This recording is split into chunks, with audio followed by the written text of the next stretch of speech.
കേരളത്തിൽ ദേശീയപാതയ്ക്ക് സമാന്തരമായി 9 ജില്ലകളിലൂടെ കടന്നുപോകുന്ന തീരദേശ ഹൈവേക്കുള്ള നടപടിക്രമങ്ങൾ പുരോഗമിക്കുകയാണ്.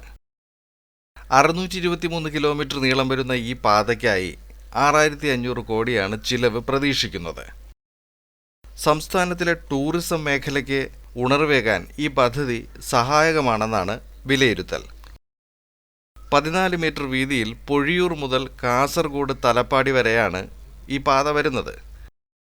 52 സ്ട്രെച്ചുകളിലായി 623 കിലോമീറ്ററാണ് തീരദേശ ദേശീയപാത. ഇതിൽ 44 സ്ട്രെച്ചിൽ 537 കിലോമീറ്റർ കേരള റോഡ് ഫണ്ട് ബോർഡാണ് നിർമ്മിക്കുന്നത്. 24 സ്ട്രെച്ചിൽ 415 കിലോമീറ്റർ ഭൂമി ഏറ്റെടുക്കാൻ സാമ്പത്തികാനുമതി ലഭിച്ചിട്ടുണ്ട്. 50 കിലോമീറ്റർ ഇടവിട്ട് 12 ഇടത്ത് ടൂറിസം കേന്ദ്രങ്ങൾ, കൂടാതെ സൈക്കിൾ ട്രാക്ക്, ചാർജിംഗ് സ്റ്റേഷനുകൾ, റെസ്റ്റോറൻറ്റ് എന്നിവയെല്ലാം ഈ തീരദേശ ഹൈവേയിൽ ഉണ്ടാകും.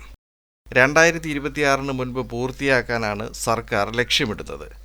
ഇതിൻ്റെ ഭൂമി ഏറ്റെടുക്കുന്നതിനായുള്ള നഷ്ടപരിഹാര തുക സംബന്ധിച്ചുള്ള സർക്കാർ പ്രഖ്യാപനം നിയമസഭയിൽ ഇപ്പോൾ അവതരിപ്പിച്ചിട്ടുണ്ട്.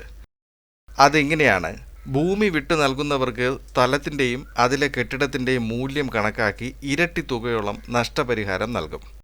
പുനരധിവാസം ആവശ്യമുള്ളവർക്ക് കെട്ടിടത്തിൻ്റെയും സ്ഥലത്തിൻ്റെയും വില കണക്കാക്കി 600 ചതുരശ്ര അടിയുള്ള ഫ്ളാറ്റോ ഒറ്റത്തവണ നഷ്ടപരിഹാരമായി 13 ലക്ഷം രൂപയോ ഉറപ്പാക്കും.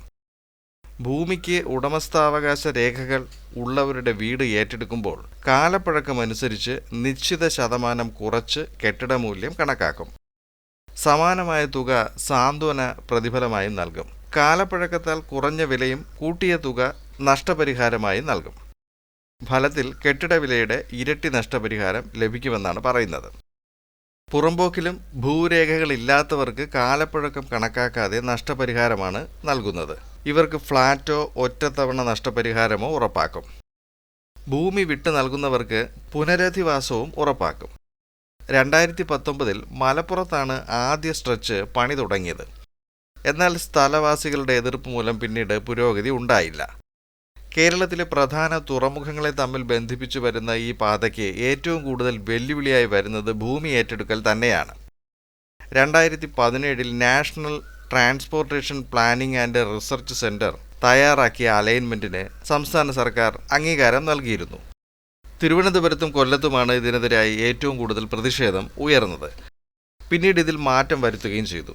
ഒടുവിൽ സർക്കാർ തീരദേശ ഹൈവേ 2026 മുൻപ് യാഥാർത്ഥ്യമാക്കുവാനുള്ള ശ്രമം തുടങ്ങിയിരിക്കുകയാണ്. ഇതിനെക്കുറിച്ച് പുതിയ വിവരങ്ങൾ ലഭിക്കുന്നതിനനുസരിച്ച് ഈ ചാനലിൽ അപ്ഡേറ്റുകളായി വാർത്തകൾ വന്നുകൊണ്ടിരിക്കും.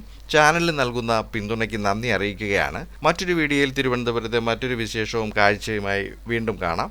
അതുവരെയും ഏവർക്കും നന്ദി, നമസ്കാരം.